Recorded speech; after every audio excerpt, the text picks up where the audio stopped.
శ్రీ మహాగణాధిపతే నమః. ఓం శ్రీ గురుభ్యో నమః. ఓం మహాసరస్వత్యై నమః. జై శ్రీరామ్. మహాకవి వాల్మీకి మహర్షి విరచితమైన శ్రీమద్ రామాయణము అనే మహాకావ్యం నుంచి, బాలకాండం నుంచి మనము ఈరోజు ఎవరి పేరు తలుచుకుంటే ఆనందంతో ఈ భూమి కూడా పులకరించిపోతుందో, ఎవరి పేరు చెప్తే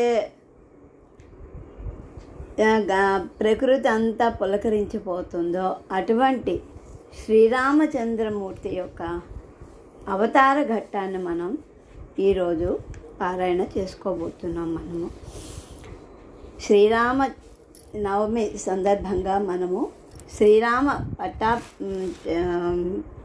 జననం, ఆయన యొక్క జననం జరిగింది, ఆయన పుట్టిన ఎలా పుట్టారు ఏంటన్నది దాని గురించి మనము పారాయణ చేసుకోబోతున్నాం. జై శ్రీరామ్. 18వ సర్గము శ్రీరామ అవతార ఘట్టము, విశ్వామిత్రుని యొక్క ఆగమనము. మహాత్ముడైన దశరథ మహారాజు ప్రారంభించిన అశ్వమేధ యాగము, పుత్రకామేష్టి క్రతువులన్నీ కూడా ముగిశాయి. దేవతలందరూ తమ తమ ఆవిర్భాగాలను స్వీకరించి స్వస్థానాలకు వెళ్ళిపోయారు. యజ్ఞ దీక్షా నియమాలన్నీ కూడా పూర్తి అయిన వెంటనే సైనికులు వాళ్ళ యొక్క వాహనాలు వెంటరాగా వాళ్ళ రాజు రాణులతో కూడి పురంలో ప్రవేశించాడు. యజ్ఞానికి విచ్చేసిన దేశాధిపతులందరినీ దశరథుడు వారి వారి యోగ్యతలను అనుసరించి సన్మానించాడు. వారందరూ కూడా చాలా సంతోషించారు. వశిష్ఠ మహర్షికి నమస్కరించి తమ తమ దేశాలకి బయలుదేరి వెళ్ళిపోయారు. వచ్చిన మహారాజులందరూ కూడా అయోధ్య నుండి తమ నగరానికి వెళుతున్న శ్రీమంతులైన రాజుల యొక్క సైనికులు దశరథుడు ఇచ్చినటువంటి వస్త్రాభరణాలకు సంతసించిన వారై చక్కగా భాసిల్లారు. రాజులందరూ వెళ్ళిన పిమ్మట శుభలక్షణ సంపన్నుడైన దశరథుడు వశిష్ఠాది మహర్షుల ముందుకు సాగిపోతుంటే పురంలోకి ప్రవేశించాడు. అంటే అయోధ్య నగరాన్ని ప్రవేశించాడు. తన యొక్క ముగ్గురు సపత్నులైనటువంటి కౌసల్య, సుమిత్ర, కైకేయులతో కలిసి. ఈ నగర ప్రవేశానంతరము దశరథుడు ఋష్యశృంగినికి సాదరంగా పూజించాడు. తర్వాత ఆ మహర్షికి తన భార్య అయిన శాంతతో కూడి ప్రయాణమయ్యాడు. ధీరశాలి అయిన రోమపాదుడు ఆయనను సపరివారంగా అనుసరించాడు. వారందరినీ దశరథుడు కొంత దూరం అనుసరించి వీడ్కోలు చెప్పాడు. దశరథ మహారాజు వచ్చిన వారందరికీ వీడ్కోలు చెప్పి మిక్కిలి ఆనందించాడు. అనంతరం పుత్రప్రాప్తి గురించి ఆలోచిస్తూ హాయిగా నివసించసాగాడు దశరథ మహారాజు. యజ్ఞం ముగిసిన పిమ్మట 1 సంవత్సర కాలం గడిచింది. 12వ మాసమున చైత్రశుద్ధ నవమి నాడు పునర్వసు 4వ పాదంలో కర్కాటక లగ్నమున కౌసల్యాదేవి యందు శ్రీరామచంద్ర ప్రభు ఉదయించాడు. ఆ సమయము సూర్యుడు, అంగారకుడు, గురుడు, శుక్రుడు, శని ఈ 5 గ్రహాలు కూడా తమ ఉచ్చస్థానాల యందు, అనగా క్రమంగా మేషం, మకరం, కర్కాటకం, మీన, తుల రాశుల యందు ఉన్నారు. కర్కాటక రాశి యందు గురుచంద్రులు కలిసి ఉన్నారు. బుధాదిత్యులు మేషములందు ఉన్నారు. జగన్నాథుడు అన్ని లోకముల వారిచే నమస్కరించబడినవాడు, సర్వశుభలక్షణ సంపన్నుడు, మహాభాగ్యశాలియు, విష్ణు అంశ సంభూతుడును, ఇక్ష్వాంక వంశవర్ధనుడు అయినటువంటి శ్రీరాముని పుత్రునిగా కన్న కౌసల్యాదేవి ఎంతో ధన్యురాలు. కౌసల్యాదేవి తన తపఃఫలముగా చేతియందు వజ్రరేఖలు కలవాడు, మహా తేజశాలియు అయిన శ్రీరాముడు పుత్రునిగా పొందింది. దేవతలలో శ్రేష్ఠుడు, వజ్రాయుధాన్ని చేతియందు ధరించినవాడు అయిన ఇంద్రుని పుత్రునిగా పొందిన అదితి వలె ఆమె ఎంతో శోభిల్లింది. సత్యవాక్ పరిపాలకుడు, సర్వ సద్గుణ సంపన్నుడు, విష్ణువు యొక్క చతుర్థాంశ అయిన భరతుడు కైకేయి యందు జన్మించాడు. భరత జననానంతరం వీరులు, వివిధములైన అస్త్ర ప్రయోగముల యందు నిపుణులు, విష్ణు అంశతో ఒప్పేటువంటి వారు అయినటువంటి లక్ష్మణ శత్రుఘ్నులు అను కవలలు సుమిత్రాదేవుడు కన్నది. భరతుడు పుష్యమి నక్షత్రయుక్తమైన లగ్నమునందు చైత్రశుద్ధ దశమి నాడు జన్మించాడు. అతడు గురువు యొక్క క్షేత్రమైన మేళలగ్నమునందు జన్మించడం వలన ప్రసన్నమైన బుద్ధి గలవాడయ్యాడు. లక్ష్మణ శత్రుఘ్నులు ఆశ్లేష నక్షత్రయుక్త కర్కాటక లగ్నమునందు చైత్రశుద్ధ దశమి గడియలలో జన్మించారు. 5 అంటే రవి, కుజ, గురు, శుక్ర, శని ఈ గ్రహాలు ఉచ్చరాశిలో ఉన్నప్పుడే ఈ నలుగురి యొక్క జననం సంభవించింది. దశరథునకు కలిగిన 4 కుమారులను అన్ని విధాలుగా ఆయనకు తగిన వాళ్ళుగా ఉన్నారు. వారిలో ప్రతి ఒక్కరూనూ వేరువేరుగా విశిష్టములైన గుణాలు కలవారు. పూర్వభాద్ర, ఉత్తరాభాద్ర నక్షత్రాల వలె వాళ్ళు భాసిల్లుతూ ఉన్నారు.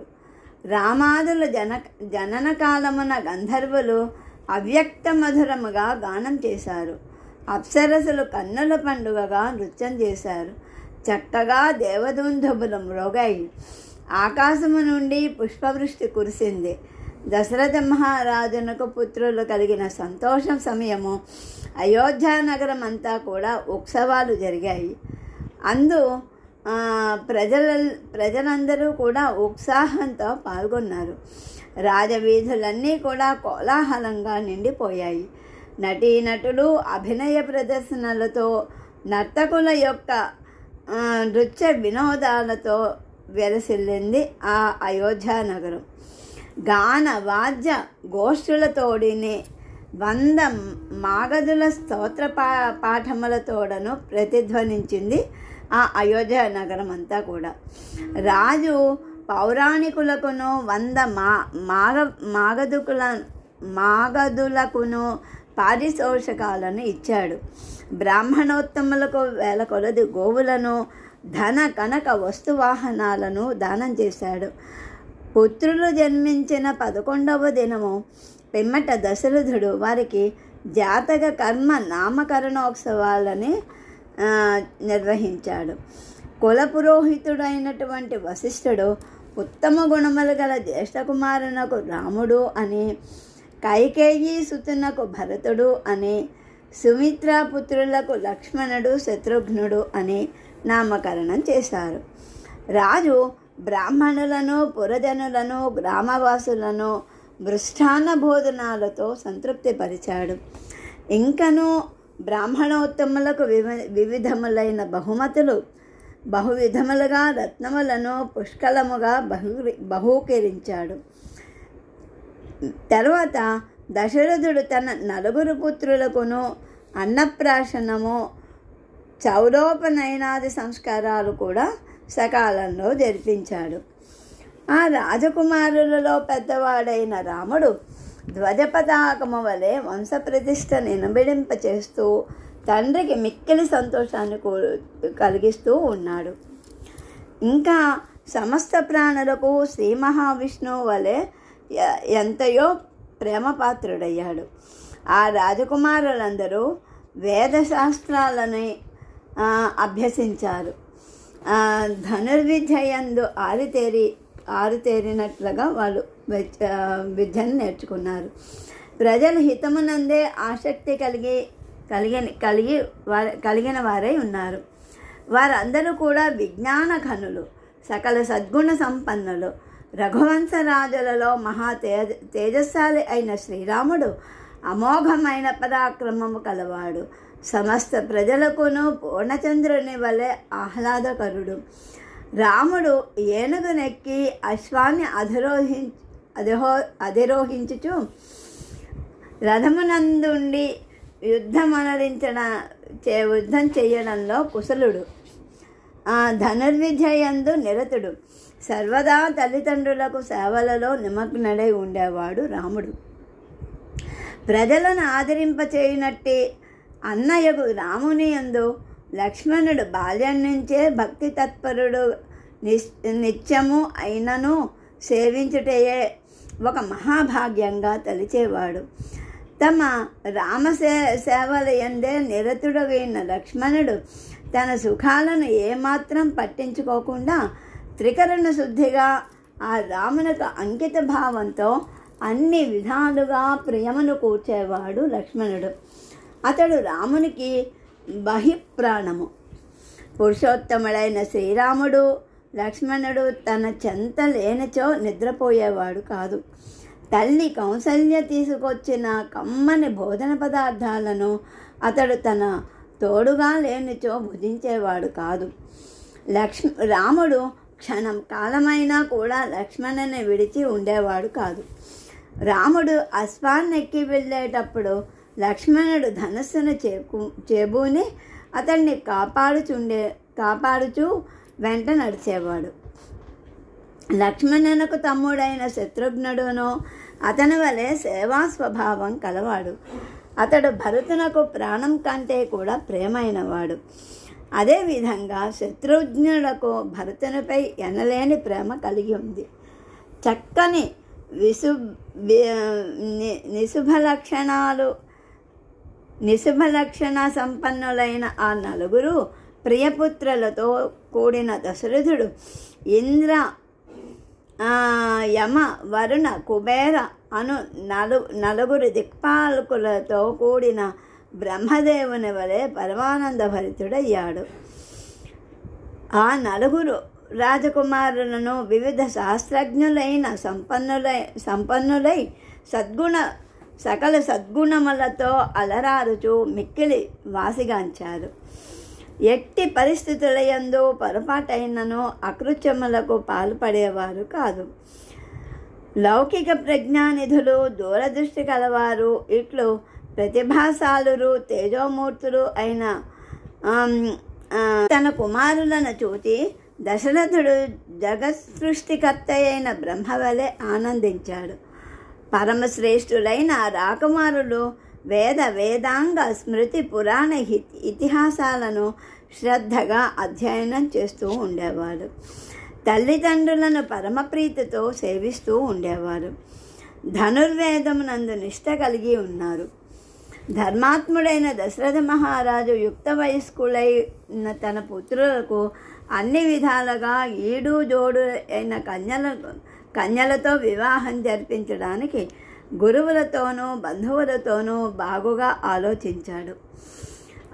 మహాత్ముడైన దశరథుడు మంత్రులను మొదలైన వారితో పుత్రుల వివాహ విషయం గురించి ఆలోచించండి అంటే మహాతేజశాలి అయిన విశ్వామిత్రుడు అక్కడికి వచ్చాడు. రాజును దర్శింపకోరిన వాడే ఆ ముని ద్వారపాలకులతో, నేను గాదిరాజు కుమారుడను, కుషికుని వంశము వాడను. నా పేరు విశ్వామిత్రుడు. నా రాకను మీ రాజుగారికి వెంటనే తెలపండి అని పలికాడు. విశ్వామిత్రుని మాటలను విన్న ఆ ద్వారపాలకులు కలవరపడి భయంతో రాజభవనం వద్దకు పరిగెత్తారు. వారు ప్రాసాదమునకు చేరి విశ్వామిత్ర మహర్షి రాకను గురించి ఇక్ష్వాకు వంశజుడైన దశరథ మహారాజునకు నివేదించారు. ఆ ద్వారపాలకులు తెలిసిన వార్తను విని దశరథుడు సంతోషించిన వాడే పురోహితులను వెంట తీసుకుని బ్రహ్మ దగ్గరికి ఇంద్రుని వలె ఆ మహర్షికి ఎదురయ్యాడు.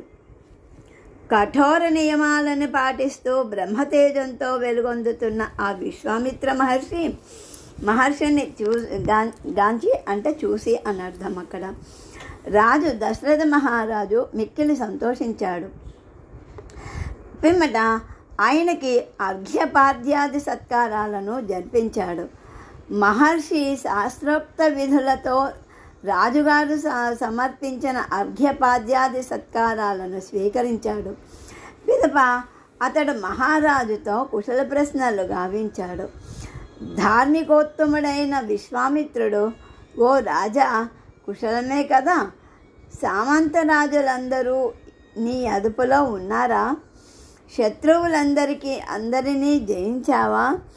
యజ్ఞాది దైవ కార్యాలకు అతిథి సత్కారాలు చక్కగా జరుగుతున్నాయి కదా అని దశరథుని పరామర్శించాడు. అప్పుడు ఆ మునీశ్వరుడు వశిష్ఠుని సమీపించి ఆయనతో కుశల ప్రశ్నలు గావించాడు. ఇంకా మహాత్ములైన వామదేవాది మునులను కూడా అతడు యథోచితంగా పరామర్శించాడు. ఈ విధంగా విశ్వామిత్రునిచే గౌరవింపబడిన వారందరూ ఎంతో సంతోషించారు. పిమ్మట అందరూ కూడా రాజసభా భవనంలోకి ప్రవేశించి తమ తమ యోగ్యతల ప్రకారము అక్కడ ఆసీనులయ్యారు. మిక్కిలి ఉదార స్వభావం గల దశరథ మహారాజు పులకితగాత్రుడై ఉప్పొంగిన మనసుతో విశ్వామిత్ర మహర్షిని స్తుతించాడు. ఓ మహర్షి, అమృతము లభించినట్లు నీళ్లు లేకపోవుట వర్షము కలిగినట్లు అవుతుంది. మహర్షి, అమృతము లభించినట్లునో నీళ్లు లేని చోట వర్షము కురిసినట్లునో సంతానము లేని వారికి ధర్మపత్ని యందు పుత్రులు కలిగినట్లునో నష్టపోయిన వారికి నిధులు లభించినట్లునో పుత్రుల వివాహాది మహోత్సవములందు సంతోషముతో పెళ్ళుబికినట్లును మీ ఆగమనము మాకు మహదానందము కూర్చుచున్నది అని మీకు స్వాగతము అని పలికాడు దశరథ మహారాజు. ఓ ధర్మాత్మ బ్రహ్మర్షి, మీరు ఇతడికి వచ్చుట మా అదృష్టము. ధన్యుడనైతిని. మీ అభీష్టమేంటి? అందులకై నేనేం చేయాలి? దానమును కొనడానికి మీరంతయు పాత్రులు. నేడు నా జన్మ సఫలమైంది. నా జీవితము చరితార్థమైంది. పూర్వము రాజర్షిగా వాసిగాంచితిరి. అనంతరము తపఃప్రభావము బ్రహ్మర్షి తత్వాన్ని ప్రసాదించారు కనుక మీరు మాకు బహుదా పూజ్యులు. అనంతరము తపఃప్రభావమున బ్రహ్మర్షి తత్వాన్ని సాధించారు కనుక మీరు మాకు బహుదా పూజ్యులు అని చెప్తున్నాడు అన్నమాట దశరథ మహారాజు ఆ విశ్వామిత్రుడితో. ఓ మహర్షి, అద్భుతమైన మీ ఆగమనము నన్ను అబ్బురపరిచింది. మా గృహము పావనమైంది. ప్రభు, మీ శుభ సంకల్పం వలన నేను కృతార్థుడనైతిని. మీరు ఏ కార్య నిమిత్తమై ఇచ్చడికి వచ్చారో చెప్పండి. మీ కార్యము నెరవేర్చడానికి సిద్ధంగా ఉన్నాను నేను. అంగీకరించండి అని వినమ్రతతో విధేయతతో కూడి దశరథ మహారాజు విశ్వామిత్ర మహర్షితో చెప్పాడనమాట. ఓ కౌశిక, ఈ కార్య విషయము నందు సందేహము పెట్టుకోవలదు. మీరు పూజ్యులైన అతిథులు కావున గృహస్థుడునైన నాకు దైవ సమానులు. మీ కార్యమును నేను నెరవేర్చదలిచాను. ఓ బ్రహ్మర్షి, మీ ఆగమనము వలన నేను ఆచరించిన సమస్త ధర్మములను ఫలించాయి. నేను అదృష్టవంతుడనయ్యాను. అర్థవంతములైన దశరథుని మృదుమధుర వచనములు విశ్వామిత్రునకు వీణుల విందు వనర్చింది. హృదయానికి ఆహ్లాదం గూర్చింది.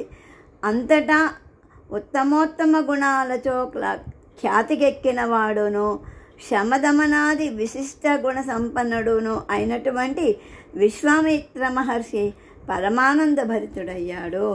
అంటే ఆ దశరథ మహారాజు చూపించేటువంటి ఆ యొక్క ప్రేమకి, అంటే ఆ స్వాగత సత్కారాలకి చాలా పొంగిపోయాడనమాట. పొంగిపోయి ఇక మీదట అడుగుతాడు దశరథ మహారాజుని. ఏమడిగాడు? దానికి దశరథ మహారాజు ఏంటి సమాధానం ఇచ్చాడు అనేది రేపటి పారాయణలో మనం తెలుసుకునే ప్రయత్నం చేద్దాము. జై శ్రీరామ్.